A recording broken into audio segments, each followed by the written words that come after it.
नमस्कार। आर्या श्रीमती दुलारी सिंह कॉलेज के YouTube channel पर आप सभी का स्वागत है। आज हम आपको बीएड सेकेंड सेमेस्टर विषय बाल्यावस्था एवं किशोरावस्था विकास के अंतर्गत टॉपिक बाड़ी विकृतियां पे चर्चा करेंगे। जैसा कि आप सभी लोग यह जानते हैं कि पिछले वीडियो में हमने आपसे भाषा विकास के उच्च रूप टॉपिक पे चर्चा किया था। आज उससे आगे चलते हैं। उसी से आगे का हमारा आज का टॉपिक है बाड़ी विकृतियां। आइए देखते हैं आज का टॉपिक।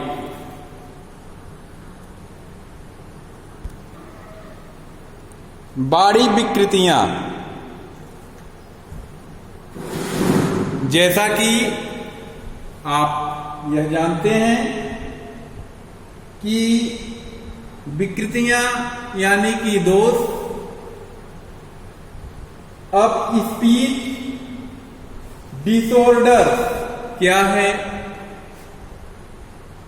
बाड़ी तथा विकास की अवधि में बच्चों में अनेक प्रकार की बाड़ी त्रुटियां एवं बाड़ी दोष उत्पन्न होते हैं।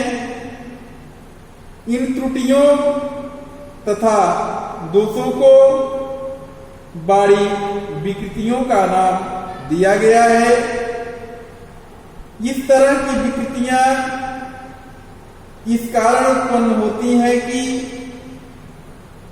बच्चों के स्वतंत्र का पूर्ण विकास नहीं हुआ रहता है और अभ्यास की कमी रहती है, परंतु इनमें वृद्धि के परिणाम स्वरूप बाड़ी विकृतियां स्वतः अदृश्य होती रहती हैं।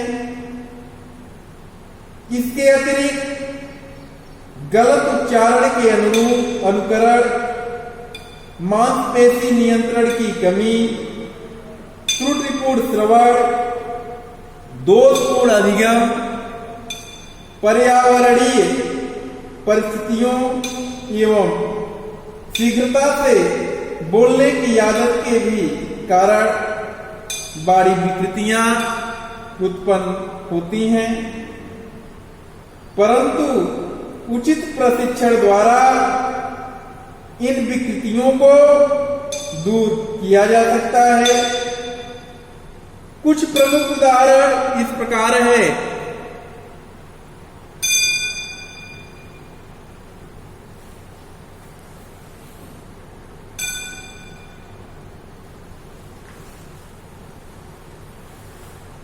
बाड़ी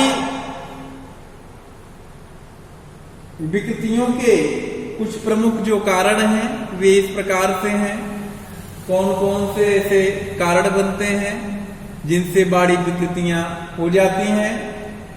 पहला जो है, बाड़ी में सहायक अंगों का क्षतिग्रस्त होना।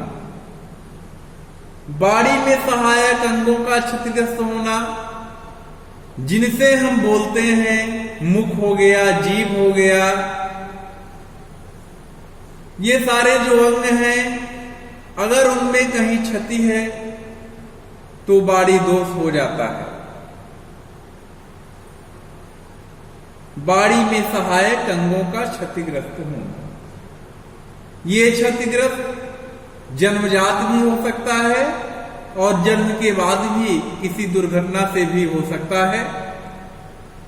तो बोलने में विकृतियां आ जाती हैं। दूसरा क्या है? समुचित प्रशिक्षण की कमी। समुचित प्रशिक्षण क्या है? कि भाषा विकास में शुरू से बच्चों में उनको प्रशिक्षित नहीं किया गया, सही शब्दों को नहीं बताया गया।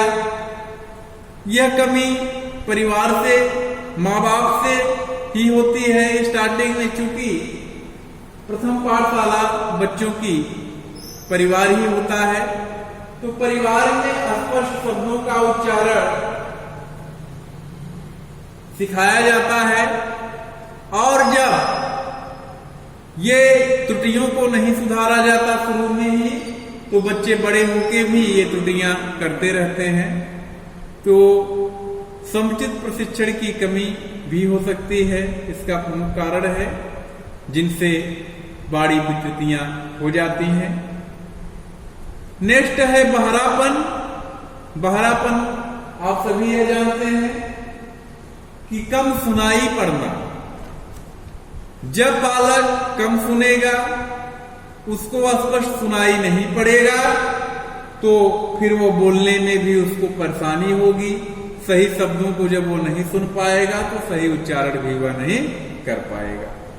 ये बहरापन भी इसका कारण होता है। उत्तेजित दशा में बोलना। उत्तेजित दशा में बोलने का मतलब क्या है? तेज तेज बोलना, क्रोध में बोलना, जल्दी बोलना, ऊंची आवाज में बोलना। तो उत्तेजित दशा में जब बोलता है तो वह शब्दों पे नियंत्रण खो बैठता है। शुद्ध शब्द, अशब्द, कौन से ऐसे शब्द मिलते हैं जो अस्पष्ट है, तो ऐसे शब्दों का आकलन वह नहीं कर पाता है और बोल बैठता है। तो उत्तेजित दशा में बोलना भी बड़ी विकृतियों का दोष होता है। नेक्स्ट है संवेगात्मक अस्थिरता। संवेगों पे स्थिर न कर पाना, संवेगात्मक अस्थिरता होती है, जिनके चलते बड़ी विकृतियां उत्पन्न हो जाती हैं। नेक्स्ट, अंतःस्रावी ग्रंथियों में असंतुलन। अंतःस्रावी जो ग्रंथियां हैं उनमें असंतुलन है, सही से काम नहीं कर रही हैं, तो जिसके कारण भी बड़ी दोष उत्पन्न हो जाता है। गलत उच्चारण का अनुकरण करना, गलत उच्चारण को बोलना, उनका अनुकरण करना भी बड़ी विकृतियां कही जाती हैं, बड़ी दोष हो जाता है। अब बड़ी विकृतियों के प्रकार क्या हैं? वे कौन कौन से प्रकार हैं जो बड़ी विकृतियों के अंतर्गत आते हैं? पहला है बड़ी त्रुटियां और दूसरा है बड़ी दोष।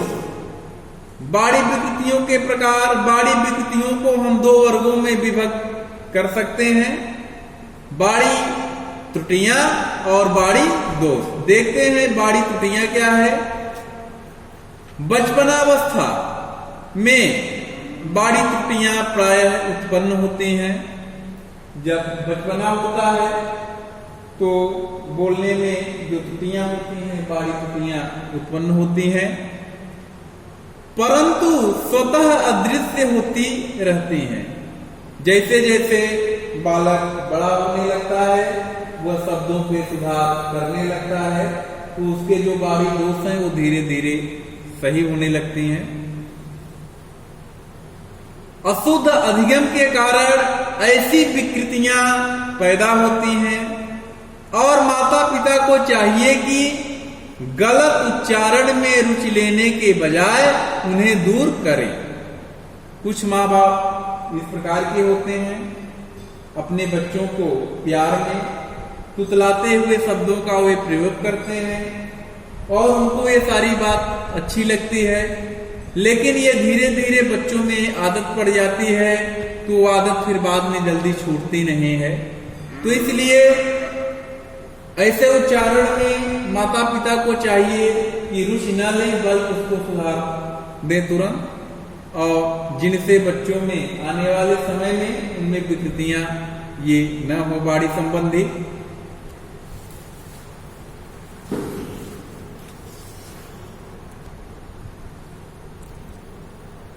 इन त्रुटियों के जो उदाहरण हैं आप देख सकते हैं कि अप्रत्यक्ष आकर्म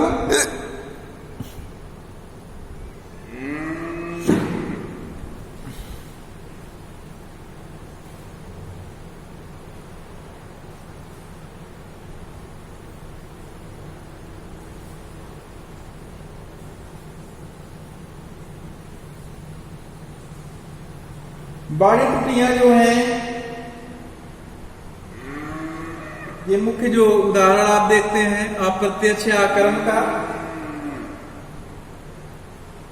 प्रायः देखा जाता है कि बच्चे जटिल या बड़े शब्दों का उच्चारण करते समय कुछ अक्षरों का प्रत्यक्षीकरण ठीक से न कर पाने के कारण उन्हें छोड़ देते हैं। इसे अकर्म दोष कहते हैं। उदाहरण के लिए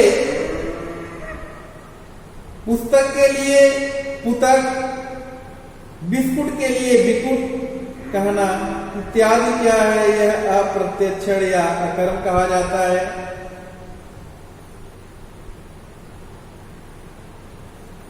कुछ शब्दों का वे प्रत्यक्षीकरण ही ठीक से नहीं कर पाते हैं, तो पुस्तक के लिए पुतक बोलते हैं, बिस्कुट के लिए बिकुट बोलते हैं। तो इस प्रकार की त्रुटियां जो होती हैं वह अप्रत्यक्षण होती हैं। दूसरा जो है अंतर परिवर्तन। अंतर परिवर्तन क्या है? इंटरचेंज। यदि जटिल शब्द कभी कभी सुनने को मिलते हैं तो बच्चे उन्हें याद करने में कुछ अक्षरों का स्थान परिवर्तन करते देखे जाते हैं। ऐसी अवस्था में सही उच्चारण अवश्य बता देना चाहिए। जैसे राजस्थान के स्थान पर वे राजस्थान बोलते हैं, राजधानी के स्थान पर राजधानी कहना अंतर परिवर्तन के उदाहरण हैं। इस प्रकार की विकृतियां उत्पन्न हो जाती हैं।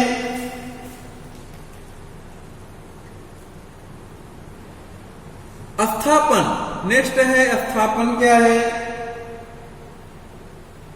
सब्स्टिट्यूशन। इस तरह की त्रुटि उस समय अनुभव की जाती है जब बच्चे सीखे गए शब्दों में से कुछ पुराने अंशों के स्थान पर नवीन अक्षर लगा लेते हैं। जैसे उदाहरण के लिए बेबी को बेब, ट्रेन के लिए ट्रेन कहना। इस प्रकार की त्रुटियां होती हैं।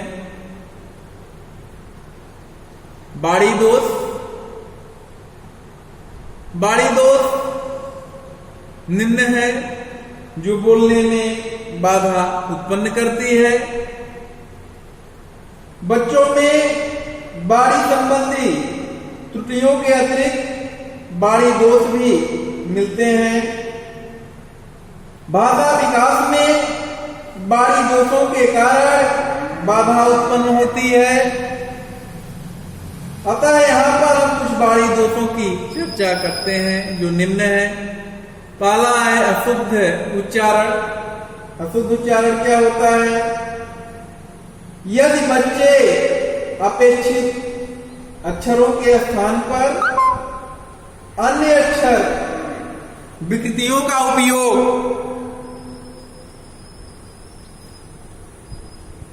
करके उच्चारण करते हैं तो इसे अशुद्ध उच्चारण कहते हैं। उदाहरण के लिए प्रश्न के लिए प्रश्न कहना। जैसे बड़ा प्रश्न है, प्रश्न में बड़ा सा लगा है और बच्चे छोटा सा लगा दिए, प्रश्न कर दिए। इस प्रकार के जो दोष हैं प्रायः जबड़ों, दांतों या होठों में विकृत एवं बचपना काल के कारण उत्पन्न होते हैं। स्कूल में प्रवेश लेने की आयु, स्कूल एज जो होता है के पहले इस प्रकार के दोष प्रायः मिलते हैं, परंतु उसके बाद अदृश्य हो जाते हैं। अतः इसे नियंत्रण करना चाहिए। फिर आता है अस्पष्ट उदाहरण का। अस्पष्ट उदाहरण क्या है कि अस्पष्ट उच्चारण या वाणी की अस्पष्टता भी बच्चों तथा कुछ वयस्कों में भी पाई जाती है। अस्पष्ट उच्चारण या मुख्य कारण होठों, जिह्वा या जबड़ों की निष्क्रियता है। इसके अतिरिक्त यदि स्वर अंगों में पैरालिसिस का प्रभाव है तो भी अस्पष्ट उच्चारण की समस्या उत्पन्न होती है। यदि बच्चे शीघ्रता से बहुत सी बातें कहना चाहते हैं तो अस्पष्ट उच्चारणों का प्रदर्शन होता है। शीघ्रता के कारण अस्पष्ट उच्चारण प्रायः स्कूल जाने की आयु से पहले प्रदर्शित होता है। उदाहरण के लिए बच्चे रेडियो के स्थान पर एडियो का उच्चारण करते हैं। तो इस प्रकार की जो दोष है। फिर आता है तुतलाना। बच्चों तथा वयस्कों में भी तुतलाने का प्रदर्शन होता है। वैसे यह दोष कम लोगों में पाया जाता है। हरलाख के अनुसार 6-7 वर्ष के बच्चों में 1% बच्चे इस दोष का शिकार होते हैं। तुतलाने के कारण प्रारंभ में अक्षरों की पुनरावृत्ति कई बार होती है। तुतलाने का प्रभाव अलग अलग व्यक्तियों में भिन्न भिन्न पाया जाता है तथा एक निश्चित व्यक्ति के तुतलाने में समय समय में अंतर होता है। तुतलाने का मुख्य कारण सांवेगिक तनाव एवं घबराहट माना जाता है। ब्लैंटन 1942 ने 400 बच्चों पर अध्ययन करके यह निष्कर्ष दिया कि 2.5 वर्ष की आयु में तुतलाने की समस्या सर्वाधिक होती है। उसके बाद पुनः स्कूल में प्रवेश करने की आयु में भी तुतलाना अनुभव किया जाता है। ब्लैंटन का मत है कि तुतलाने से छुटकारा पाना चाहिए। तुतलाने से छुटकारा पाना कठिन है। नवीन व्यक्तियों या परिस्थितियों के साथ होने पर तुतलाना प्रायः अनुभव किया जाता है। कुछ लोग नवीन व्यक्तियों का सामना होने पर, कुछ लोग अपने माता पिता से सामना होने पर और कुछ लोग समूह या श्रोताओं का सामना करने पर तुतलाने लगते हैं। तुतलाने के कारण समायोजन कठिन हो जाता है। नेक्स्ट है हकलाना। हकलाना